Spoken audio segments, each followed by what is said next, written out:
This is a big one. This is the Snouted Cobra. You see now it's calming down a little bit. You can see the hood is like flattening, but when I move,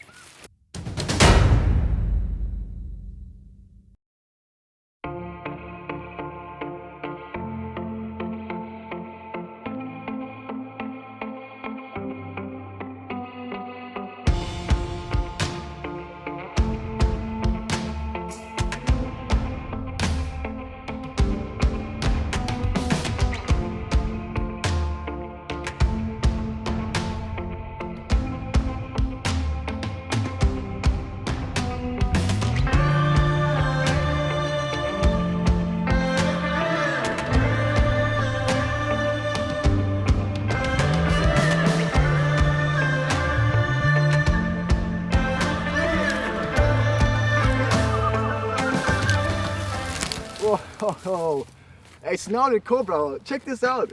This is a big one. This is the Snouted Cobra, and this one's just calm. Look at this one, it's just completely calm. And I can feel it's very cold. It's quite a cold day today. It's absolutely beautiful. Look at the colors on that. You can see it's like a typical coloration for the Snouted Cobra. They have this like brown coloration, and they're also like a little bit yellow, which is perfect for camouflage, but you could like easily see it in these sticks. So I reckon there's like the house somewhere. Like usually take this right here as a shelter. So you can see it's perfect. So when it's like quite warm, they can seek shelter from the heat underneath here. But also it's a great shelter from all kinds of animals. And when it's not a warm day like today, they come out here near their retreat to bask. And look at it, that's a typical sign of a cobra. The typical hood. So it's gonna come down nicely like that. Woohoo, there it is, a Snouted Cobra. Look at that. Phenomenal hood. So the cameraman just got the attention there of the snake. And that's a warning sign. So that's the second warning. So the first warning, the snakes would actually try to get out of your way. The second warning would then be flattening out and doing a hood. Now see, it's trying to get away here. Let's try to get it back into the picture. No, come here, buddy. Look at that, what a phenomenal hood. Now, this one was formerly known as the Egyptian Cobra. You're right, I'm gonna put you right here so you can see you nicely. This one was formerly known, come here buddy, as the Egyptian Cobra. But then they found out that this one has like a snouted scale on the tip of its nose. And that's why they started to call this one right here the Snouted Cobra. So the Egyptian Cobra is actually known as the snake that Cleopatra chose to commit suicide, because the venom of that snake is quite good for that, kind of. If you would choose any snake to commit suicide, probably would be one of these, because they have a neurotoxic venom, just like the mambas. So you're not going to feel pain or anything like that. The only thing you're going to feel is like you're starting to feel dizzy and numb. And the way you're going to die is because of respiratory failure, basically. And you can see how they respond to movement. It's absolutely crazy. So they don't have a very good eyesight. So whenever there's something moving fast, they think it's a predator trying to catch or kill. Now, when I come here with my boot and I walk here, I walk around the snake like that. It's not picking me up right now, actually. It's just looking at the cameraman. It's focused at the cameraman now. There you go. You see, now it's focused on me because it saw my movement. See, now it's coming in like a cold position. It's like a protective position. So there's no way that I can touch the snake now without being bitten. Look at how it's following my movement now. It's right onto me. So it doesn't let its eyes get away from me. So as I said, there's no way I can touch the snake anywhere right now. And that is like a typical warning. So if you see a snake like this, you walk in the bush, you see it like this, ooh, just leave it alone, okay? Elephants or rhinos or buffaloes, they all understand your sign. But some humans, unfortunately, they don't understand the sign of this cobra. I think it's aggressive. They think, oh, this cobra is wild, it tries to bite me. But it's actually just giving me a warning, stay away from me, I'm venomous, look how big I am, you know? And if you understand the warning and you just walk around this way instead of that way, then you will never have a problem with this species right here or any other snake in the entire world, actually. So what you do if you ever encounter a snake like this, let me show you.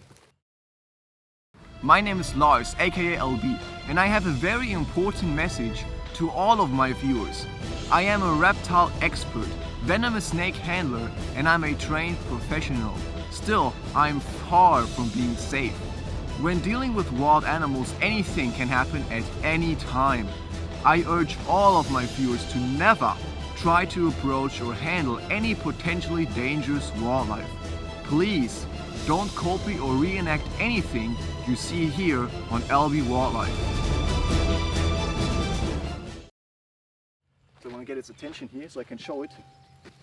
There you go. Alright. So that's like a mark strike. Did you see that? That's a mark strike. So when you walk here through their natural habitat, then ooh, there's a cobra. You see? That is a pretend bite. Obviously, the snake knows I'm out of strike range and it's very slow and it has its mouth open. That's like a third warning. So if they can't get out of your way, you ignore the hood. That is the third warning, which we call the mark strike. So I can display it again for you here. You see that? Coming up. You see that? And then they come forward like that, opening the mouth slightly. So what you do when you encounter a snake like this, you're here in the wild. Whoa, there's a snake. What you do is just move back slowly like that. You see that? Just move back slowly, and the snake has a very bad eyesight. It still thinks I'm standing right here. Okay? And then you just ease yourself out of the situation and just make a big way around the snake. And that is how you always will be safe.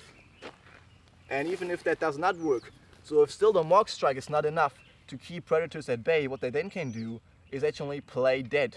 So they will stick their tongue out, turn on their back, then they will actually smell like rotten meat. So there's like some fluids coming out of the cloaca that will give you the smell, or predators the smell, that the snake is like rotten, you know, so they will leave it alone because they think there's something wrong with it. And even then, 4 warning signs and it still doesn't really bite. Only then, when you try to pick it up or neck it behind the head, the species will lose temper by biting. And as I said, the venom of the snake is no joke. If you get bitten by it, you can die within 1 hour, sometimes 4 hours, 3 hours. It's absolutely no joke. So this snake right here, you should take serious, and you take the warning signs serious. So don't try to catch it, don't try to kill it, put hot water on it. Really bad ideas, because then the snake will feel really threatened and will defend its life by biting. And these snakes here have like what we call front fixed fangs. So really tiny fangs right here in the front of the mouth, and they're quite small, but they're enough to deliver a fatal dose of venom. And they actually also come in the banded phase. So this right here is like a beautiful typical coloration, but throughout the range they also occur in the banded phase. Now also interesting fact about it, the Snouted Cobra is that they usually also prey on other snakes. So on their menu mainly is the puff adder. So they will usually prey on the puff adder, and they're actually immune to other snakes' venom. So if a puff adder comes, bites the snake, has no effect. If the bomb slug or the black mamba comes, bite this snake, has no effect at all. But when the Snouted Cobra bites bomb slug, puff adder or the black mamba, they all die. So it's a wild species, but of course they also prey on rats and mice, mongoose, squirrels, anything that they can basically overpower, even other lizards, and as I said, other snakes, mainly the legendary puff adder. Alright, so you see now it's calming down a little bit. You can see the hood is like flattening, but when I move, you see that? Woo-hoo-hoo-hoo! Then it gives you this warning. It's another mark strike right there. But as I said, they can get tired when they do this all the time, then they will start playing dead. You know? You see that? Typical hood right there. I don't want to stress it too much. I don't want to risk a bite or anything. But you can see it's very interesting. I'm doing the mark strike, and oh, look here, look there. And it's mark striking, and I'm playing around with it. But interestingly, if you look at this snake and me, I'm walking around trying to neck it, and I picked it up out of there and I handled it, and it still hasn't even moved yet. There's no glass between me and the snake. It's not coming towards me. And that proves once and for all that they don't want to bite us. They don't want to waste their venom on us. They just sit there and calling them up like this, so they're safe. There's no way I can touch the snake anywhere, but it's not interesting in biting me. It could easily come here and give me a bite, but they don't. Beautiful snake. The Snouted Cobra. So we'll put it back there. You can hear that. Inflating its throat like a warning sign again. Not only visual warning sign, but also a audible warning sign. Absolutely beautiful snake, the Snouted Cobra.